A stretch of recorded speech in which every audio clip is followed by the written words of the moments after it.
ವೀಕ್ಷಕರೇ, ಈ ಕಥೆಯನ್ನು ನೋಡುತ್ತಿರುವವರಿಗೆಲ್ಲರಿಗೂ ಒಂದು ಮನವಿಯನ್ನು ಮಾಡುತ್ತಿದ್ದೇನೆ. ಯಾರೆಲ್ಲ ನನ್ನ ಚಾನಲನ್ನು ಸಬ್ಸ್ಕ್ರೈಬ್ ಮಾಡಿ ನೋಡುತ್ತಿದ್ದೀರೋ ಅವರಿಗೆಲ್ಲರಿಗೂ ಧನ್ಯವಾದಗಳು. ಇನ್ನು ಯಾರು ನನ್ನ ಚಾನಲನ್ನು ಸಬ್ಸ್ಕ್ರೈಬ್ ಮಾಡಿಲ್ಲ, ದಯವಿಟ್ಟು ಕೆಳಗೆ ಕಾಣುವ ಸಬ್ಸ್ಕ್ರೈಬ್ ಬಟನ್ ಅನ್ನು ಕ್ಲಿಕ್ ಮಾಡಿ ಸಪೋರ್ಟ್ ಮಾಡಿ. ತಮಾಷೆ ಮಾಡಬೇಡ. ನೀನು ಈಗ ತಾನೇ ಡೆಲ್ಲಿಯಿಂದ ಬರ್ತಾ ಇದೆಯಾ ಅಂತ ಗೊತ್ತು.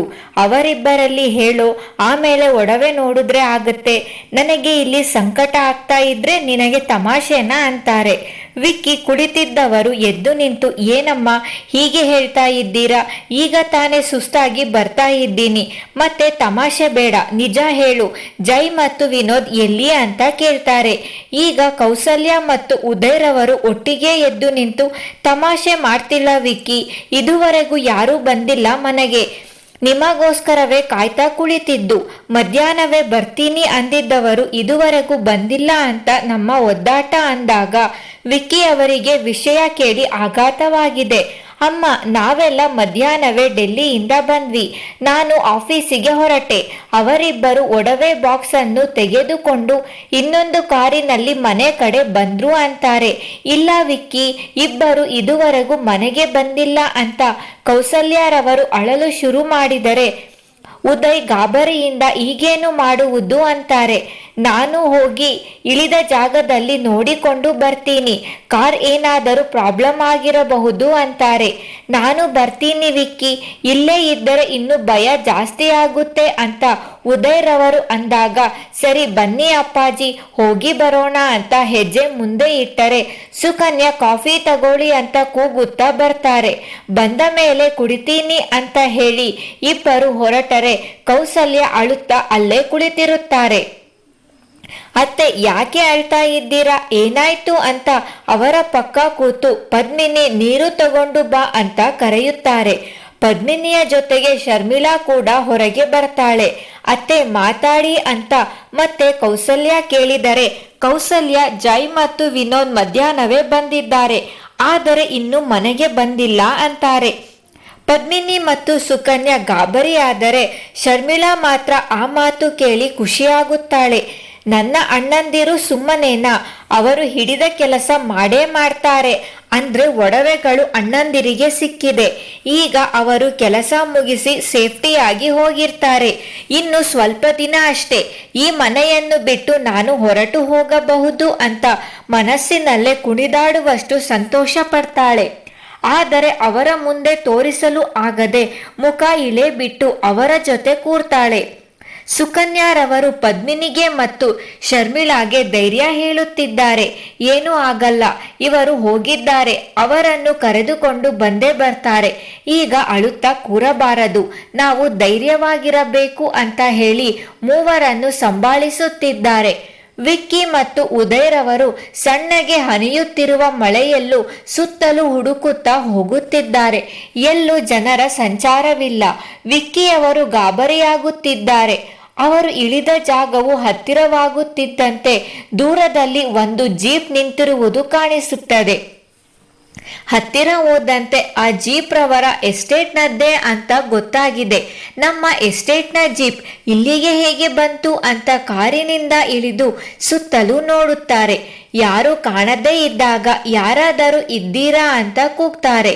ಒಬ್ಬರ ಉತ್ತರವು ಬರದೇ ಇದ್ದಾಗ, ಬನ್ನಿ ಅಪ್ಪಾಜಿ, ನಾವು ಇಳಿದ ಸ್ಥಳಕ್ಕೆ ಹೋಗಿ ನೋಡೋಣ ಅಂತ ಹೋಗ್ತಾರೆ. ಕಾರಿನ ಹೆಡ್ಲೈಟ್ನ ಬೆಳಕಲ್ಲಿ ಇವರ ಮನೆಯ ಇನ್ನೊಂದು ಕಾರ್ ನಿಂತಿರುವುದು ಕಾಣಿಸಿದಾಗ, ಅಪ್ಪಾಜಿ ನೀವು ಇಲ್ಲೇ ಇರಿ, ನಮ್ಮ ಕಾರ್ ಇಲ್ಲೇ ನಿಂತಿದೆ ಅಂದ್ರೆ ಏನಾದರೂ ತೊಂದರೆ ಆಗಿರಬಹುದು, ನಾನು ಹೋಗಿ ನೋಡ್ತೀನಿ ಅಂತ ವಿಕ್ಕಿ ಇಳಿದು ಒಬ್ಬರೇ ನಡೆದು ಹೋಗ್ತಾರೆ. ಕಾರಿನ ಹತ್ತಿರ ಬಂದು ನೋಡಿದರೆ ಕಾರಿನ ಒಳಗೆ ಯಾರೂ ಇಲ್ಲ. ಕಾರು ಕೂಡ ಏನು ಡ್ಯಾಮೇಜ್ ಆಗಿಲ್ಲ. ಕಾರಿನ ಟೈರ್ಗಳ ಕಡೆ ನೋಡಿದಾಗ ಟೈರ್ಗಳು ಪಂಚರ್ ಆಗಿರುವುದು ಕಾಣಿಸುತ್ತದೆ. ಒಟ್ಟಿಗೆ 3 ಟೈರ್ಗಳು ಹೇಗೆ ಪಂಚರ್ ಆಗ್ತಾವೆ ಅಂತ ಕಾರಿನ ಡ್ಯಾಶ್ಬೋರ್ಡ್ನಲ್ಲಿಟ್ಟಿದ್ದ ಟಾರ್ಚ್ ಅನ್ನು ತೆಗೆದುಕೊಂಡು ನೋಡ್ತಾರೆ. ಸುತ್ತಲೂ ಮೊಳೆಗಳಿರುವುದನ್ನು ನೋಡಿ, ಇಷ್ಟೊಂದು ಮೊಳೆಗಳು ಇಲ್ಲೆಲ್ಲ ಬಿದ್ದಿದೆ, ಇದು ಹೇಗೆ ಅಂತ ಸುತ್ತಲೂ ನೋಡುತ್ತಾ ಕಾರಿನ ಡಿಕ್ಕಿ ಓಪನ್ ಮಾಡುತ್ತಾರೆ. ಅವರು ತಂದಿದ್ದ ಒಡವೆಯ ಪೆಟ್ಟಿಗೆ ಅಲ್ಲಿಲ್ಲ. ವಿಕ್ಕಿ ಯೋಚಿಸುತ್ತಾ, ಇವರು ಇಲ್ಲ, ಒಡವೆಯ ಪೆಟ್ಟಿಗೆಯೂ ಇಲ್ಲ. ಇಷ್ಟೊತ್ತಿಗೆ ನಡೆದುಕೊಂಡು ಬಂದಿದ್ರೂ ಸಹ ಮನೆಗೆ ತಲುಪಬಹುದಿತ್ತು. ಆದರೆ ಇನ್ನೂ ಮನೆಗೆ ಬಂದಿಲ್ಲ. ನನಗೆ ದಾರಿಯಲ್ಲೂ ಸಿಗಲಿಲ್ಲ. ಇಲ್ಲಿ ಮೊಳೆಗಳು ಬಿದ್ದಿದೆ ಅಂದ್ರೆ ಯಾರಾದರೂ ಏನಾದರೂ ಅನಾಹುತ ಮಾಡಿರಬಹುದಾ? ಆದರೆ ನಾವು ಒಡವೆ ತರ್ತೀವಿ ಅಂತ ಯಾರಿಗೂ ಗೊತ್ತಿಲ್ಲವಲ್ಲ, ಹೇಗೆ ಸಾಧ್ಯ ಅಂತ ಯೋಚಿಸುತ್ತಾ ವಿಕ್ಕಿ ವಾಪಸ್ ಕಾರಿನ ಹತ್ತಿರ ಬಂದು ಅಷ್ಟೂ ವಿಷಯವನ್ನು ಅಪ್ಪನಿಗೆ ಹೇಳ್ತಾರೆ. ಉದಯ್ರವರು ಕೂಡ ಗಾಬರಿಯಿಂದ ಇದು ನನಗೂ ನಂಬೋದಕ್ಕೆ ಸಾಧ್ಯ ಆಗ್ತಾ ಇಲ್ಲ. ಮನೆಯ ಹತ್ತಿರ ಹೋಗಿ ಅಲ್ಲಿಗೆ ಈಗಲೂ ಬಂದಿಲ್ಲವೆಂದರೆ ಪೊಲೀಸ್ ಕಂಪ್ಲೇಂಟ್ ಕೊಡೋಣ ಅಂತ ಹೇಳ್ತಾರೆ. ಸರಿ ಅಪ್ಪಾಜಿ ಅಂದು ವಿಕ್ಕಿ ಮನೆಯ ಹತ್ತಿರ ಬರ್ತಾರೆ. ಇವರ ಮನೆಯ ಮುಂದೆ 15ರಿಂದ 20 ಜನ ಸೇರಿದ್ದಾರೆ. ವಿಕ್ಕಿ ಮತ್ತು ಉದಯ್ ಗಾಬರಿಯಿಂದಲೇ ಕಾರ್ ಇಳಿದು ಬರ್ತಾರೆ. ಏನಾಯ್ತು, ಯಾಕೆ ಎಲ್ಲರೂ ಅಳ್ತಾ ಇದ್ದೀರಾ ಅಂತ ಕೇಳ್ತಾರೆ. ನಮ್ಮ ಮಕ್ಕಳು ಬೆಳಗ್ಗೆಯಿಂದ ಕಾಣಿಸ್ತಾ ಇಲ್ಲ ಯಜಮಾನ್ರೆ ಅಂತ ಅಳಲು ಶುರು ಮಾಡ್ತಾರೆ. ಬೆಳಗ್ಗೆಯಿಂದ ಅಂದ್ರೆ ಸ್ಕೂಲಿಗೆ ಹೋದವರು ವಾಪಸ್ ಬರಲಿಲ್ವಾ ಅಂತ ಕೇಳ್ತಾನೆ ವಿಕ್ಕಿ. ಇಲ್ಲ ಯಜಮಾನ್ರೆ, ಇವತ್ತು ಸ್ಕೂಲಿಗೆ ಹೋಗಲ್ಲ, ರಾಮಣ್ಣನ ಜೊತೆ ಹೋಗ್ತೀವಿ ಅಂತ ಹೇಳಿದ್ರು. ಸಂಜೆಯಾದ್ರೂ ಮನೆಗೆ ಮಕ್ಕಳು ಬರಲಿಲ್ಲ ಅಂತ ರಾಮಣ್ಣನ ಮನೆಯ ಹತ್ತಿರ ಹೋದ್ವಿ. ರಾಮಣ್ಣನು ಮನೆಯಲ್ಲಿ ಇಲ್ಲ. ಬೆಳಿಗ್ಗೆ ನಮ್ಮ ಮಕ್ಕಳ ಜೊತೆ ರಾಮಣ್ಣ ಮತ್ತು ಜಾನಕಿ ಅಮ್ಮ ಜೊತೆಗೆ ನಡೆದುಕೊಂಡು ಹೋಗ್ತಾ ಇದ್ರಂತೆ. ಇವರು ನೋಡಿದ್ದಾರೆ ಅಂತ ಒಬ್ಬ ತಾತನ ಕಡೆ ಕೈ ತೋರಿಸುತ್ತಾರೆ. ಜಾಹ್ನವಿ ಮಕ್ಕಳ ಜೊತೆ ಆಟ ಆಡ್ತಾ ಇದ್ದಿದ್ದು ನಿಜ. ಹಿರಿ ಜಾಹ್ನವಿಯನ್ನೇ ಕೇಳೋಣ ಅಂದು ಸುಕನ್ಯಾ ಕಡೆ ತಿರುಗಿ ಜಾಹ್ನವಿಯನ್ನು ಕರಿ, ಅವಳನ್ನೇ ಕೇಳೋಣ. ಮಕ್ಕಳು ರಾತ್ರಿಯಾದರೂ ಮನೆಗೆ ಬಂದಿಲ್ಲ ಅಂದ್ರೆ ಎಲ್ಲಿಗೆ ಹೋದ್ರು ಅಂತ ಕೇಳಿದಾಗ ಸುಕನ್ಯಾ ಜೋರಾಗಿ ಅಳಲು ಶುರು ಮಾಡ್ತಾಳೆ. ಸುಕನ್ಯಾ, ಈಗ ನೀನು ಯಾಕೆ ಅಳ್ತಾ ಇದ್ದೀಯಾ?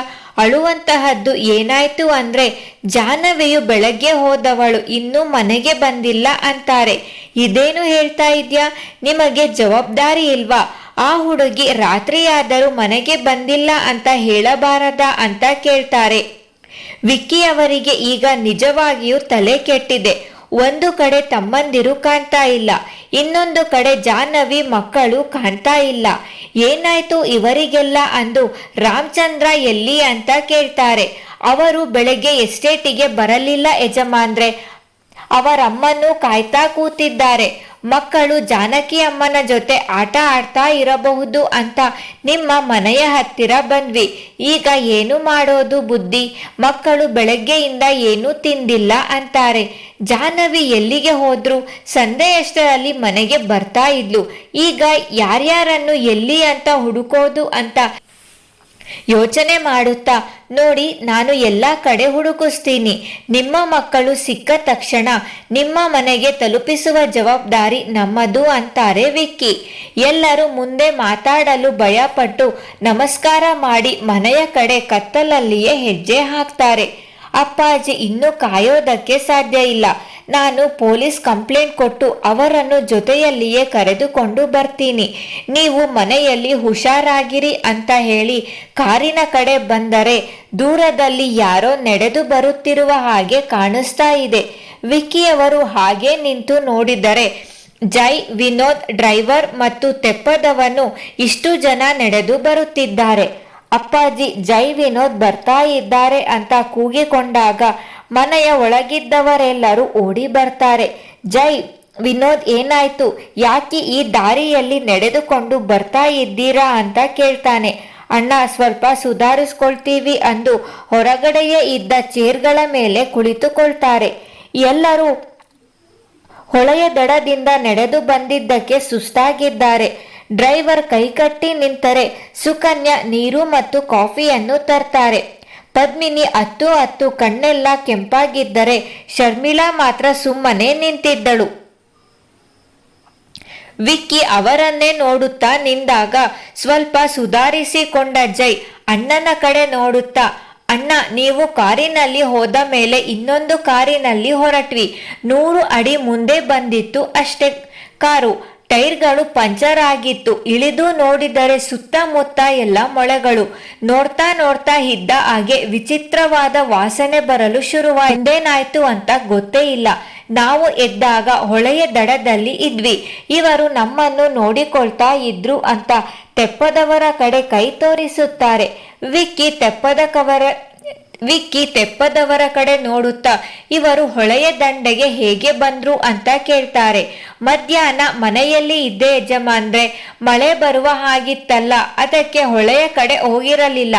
ಆಗ ರಾಮಣ್ಣ ಮನೆಯ ಹತ್ತಿರ ಓಡುತ್ತಾ ಬಂದ್ರು. ಬೇಗ ತೆಪ್ಪ ಕೊಡಿ, ಹಾಗೆ ನೀವು ನನ್ನ ಜೊತೆ ಬನ್ನಿ, ಕೆಲಸ ಇದೆ ಅಂತ ಕರೆದ್ರು. ಜೊತೆಗೆ ಹೋದೆ ಬುದ್ಧಿ. ಇಲ್ಲೇ ಇರಿ, ಬರ್ತೀನಿ ಅಂತ ಅವರೇ ತೆಪ್ಪ ತೆಗೆದುಕೊಂಡು ಹೋದ್ರು ಬುದ್ಧಿ. ಸ್ವಲ್ಪ ಹೊತ್ತಿನ ನಂತರ ಈ ಇಬ್ಬರು ಯಜಮಾನರನ್ನು ಮತ್ತು ಡ್ರೈವರ್ ಅಣ್ಣನನ್ನು ತೆಪ್ಪದಲ್ಲಿ ಕರೆದುಕೊಂಡು ಬಂದಿದ್ರು. ಇವರಿಗೆ ಪ್ರಜ್ಞೆಯೇ ಇರಲಿಲ್ಲ. ಇಬ್ಬರು ಸೇರಿ ದಡದಲ್ಲಿ ಮಲಗಿಸಿದ್ವಿ ಬುದ್ವಿ. ಮತ್ತೆ ರಾಮಣ್ಣ ತೆಪ್ಪದಲ್ಲಿ ಕುಳಿತು ಮಕ್ಕಳು ಮತ್ತು ಜಾಹ್ನವಿ ಅಮ್ಮನವರನ್ನು ಆ ಕಡೆ ಇದ್ದಾರೆ, ಅವರನ್ನು ಕರೆದುಕೊಂಡು ಬರುವವರೆಗೆ ಇವರನ್ನು ಹುಷಾರಾಗಿ ನೋಡಿಕೊಳ್ಳಿ ಅಂತ ಹೇಳುದು ಯಜಮಾನ್ರೆ. ಅದಕ್ಕೆ ಅಲ್ಲೇ ಕೂತೆ. ಆದರೆ ರಾಮಣ್ಣ ಎಷ್ಟು ಹೊತ್ತಾದರೂ ವಾಪಸ್ ಬರಲೇ ಇಲ್ಲ. ನನಗೂ ಏನು ಮಾಡಬೇಕು ಅಂತ ತೋಚಲಿಲ್ಲ. ಇವರು ಎದ್ದೇಳುವವರೆಗೂ ಕಾಯುತ್ತಾ ಕುಳಿತಿದ್ದೆ. ಮಳೆ ಬೇರೆ ಬಂತು. ಆದರೆ ನನಗೇನು ಮಾಡೋದಕ್ಕೆ ಆಗಲಿಲ್ಲ. ಎಲ್ಲರೂ ನೆನೆದ್ವಿ. ಈಗ ಸ್ವಲ್ಪ ಹೊತ್ತಿನ ಮುಂಚೆ ಎಚ್ಚರವಾದ್ರು ಬುದ್ಧಿ. ಇವರಿಗೆ ಮನೆಯ ದಾರಿ ಗೊತ್ತಿರಲಿಲ್ಲವಲ್ಲ, ಅದಕ್ಕೆ ನಾನೇ ಕರೆದುಕೊಂಡು ಬಂದೆ ಅಂತಾರೆ. ಏನು, ಮಕ್ಕಳು ಜಾಹ್ನವಿ ಇನ್ನೊಂದು ದಡದಲ್ಲಿ ಇದ್ರ? ಆ ಕಡೆ ಬರಿಯ ಕಾಡು ಅಷ್ಟೇ.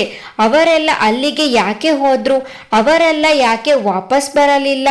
ಈ ರಾತ್ರಿಯಲ್ಲಿ ಎಲ್ಲಿ ಅಂತ ಹುಡುಕೋದು ಅಂತ ವಿಕ್ಕಿಯವರು ಹಣೆಯ ಮೇಲೆ ಕೈ ಇಟ್ಟರೆ ಈ ಜಾಹ್ನವಿ ಆ ಕಾಡಿಗೆ ಯಾಕೆ ಹೋದ್ಲು ಅಂತ ಎಲ್ಲರೂ ಯೋಚನೆಗೆ ಒಳಗಾಗ್ತಾರೆ.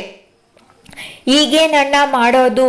ಪೊಲೀಸರನ್ನು ಕರೆದುಕೊಂಡು ಕಾಡಿಗೆ ಹೋಗೋಣ್ವಾ ಅಂತ ಉದಯ್ ಕೇಳ್ತಾನೆ. ಈ ರಾತ್ರಿಯಲ್ಲಿ ಯಾರೇ ಹೋದ್ರು ಹೇಗೆ ತಾನೇ ಹುಡುಕೋದು? ಮತ್ತೆ ಮಳೆ ಬರುವ ಹಾಗಿದೆ. ಈ ರಾತ್ರಿಯಲ್ಲಿ ಕಾಡಿನಲ್ಲಿ ಮಳೆಯಲ್ಲಿ ನೆನೆಯುತ್ತಾ ಎಲ್ಲಿದ್ದಾರೋ ಏನೋ. ಈ ಹುಡುಗಿಗೆ ಯಾವಾಗ ಜವಾಬ್ದಾರಿ ಬರುತ್ತೆ ಅಂತ ಆಕಾಶದ ಕಡೆ ನೋಡಿದರೆ ಅಣ್ಣ, ನಮ್ಮ ಕಾರ್ ನಾವು ಇಳಿದ ಸ್ಥಳದಲ್ಲೇ ಇತ್ತು. ಒಡವೆಯ ಪೆಟ್ಟಿಗೆಯು ಅಲ್ಲೇ ಇತ್ತು. ನಾವಿಬ್ಬರು ಹೋಗಿ ತರೋದಾ ಅಂತ ಜೈ ಕೇಳಿದಾಗ ವಿಕ್ಕಿಯವರು ತಲೆ ಆಡಿಸುತ್ತಾ, ನಾನು ಅಪ್ಪಾಜಿ ನಿಮ್ಮನ್ನು ಹುಡುಕುತ್ತಾ ಅಲ್ಲಿಗೆ ಹೋಗಿದ್ವಿ. ಕಾರಿದೆ, ಆದರೆ ನೀವು ಇರಲಿಲ್ಲ. ಒಡವೆಯ ಪೆಟ್ಟಿಗೆಯೂ ಇರಲಿಲ್ಲ. ನಮಗೆ ಒಡವೆ ಸಿಗದಿದ್ದರೂ ಪರವಾಗಿಲ್ಲ. ಜಾಹ್ನವಿ, ರಾಮಚಂದ್ರ ಮತ್ತು ಮಕ್ಕಳು ಸೇಫಾಗಿ ಬಂದ್ರೆ ಸಾಕು. ಈ ರಾತ್ರಿ ಆ ಕಾಡಿನಲ್ಲಿ ಎಲ್ಲಿ ಅಲಿತಾ ಇದ್ದಾರೋ ಏನೋ ಅಂತ ನೊಂದುಕೊಂಡರೆ ಕೌಸಲ್ಯ, ಸುಕನ್ಯಾ, ಪದ್ಮಿನಿ ಎಲ್ಲರೂ ಅಳಲು ಶುರು ಮಾಡ್ತಾರೆ. ಶರ್ಮಿಳಾ ಮಾತ್ರ ಒಡವೆ ಪೆಟ್ಟಿಗೆ ಇಲ್ಲ ಅಂತ ಕೇಳಿ ಖುಷಿ ಪಟ್ಟು, ಆದರೆ ಜಾಹ್ನವಿ ಆ ಕಾಡಿಗೆ ಯಾಕೆ ಹೋದ್ಲು ಅಂತ ಮನಸ್ಸಲ್ಲಿ ಲೆಕ್ಕ ಹಾಕ್ತಾಳೆ. ವಿಕ್ಕಿ ಪೊಲೀಸಿನವರಿಗೆ ವಿಷಯ ತಿಳಿಸಲು ಫೋನ್ ಮಾಡಲು ನೋಡಿದರೆ ಫೋನ್ ಹಾಳಾಗಿ ಕೂತಿದ್ದೆ. ಇದು ಈಗಲೇ ಹಾಳಾಗಬೇಕಾ ಅಂತ ವಿಕ್ಕಿಯವರು ಹಣೆಗೆ ಕೈ ಕೊಟ್ಟು ಕುಳಿತರೆ ಮನೆಯವರೆಲ್ಲ ಊಟ ನಿದ್ರೆ ಮರೆತು ಜಾಹ್ನವಿಗೋಸ್ಕರ ಕಾಯುತ್ತಾ ಕೂರುತ್ತಾರೆ. ಶರ್ಮಿಳಾ ಮಾತ್ರ ಮಗುವಿನ ನೆಪ ಮಾಡಿಕೊಂಡು ಊಟ ಮಾಡಿ ಹೋಗಿ ಮಲಗಿ ಬಿಡ್ತಾಳೆ. ಇದಿಷ್ಟು ಇವತ್ತಿನ ಸಂಚಿಕೆಯಾಗಿತ್ತು. ಮುಂದಿನ ಸಂಚಿಕೆಯಲ್ಲಿ ಇನ್ನು ಏನೆಲ್ಲ ಆಗತ್ತೆ ಅಂತ ನೋಡೋಣ. ಧನ್ಯವಾದಗಳು.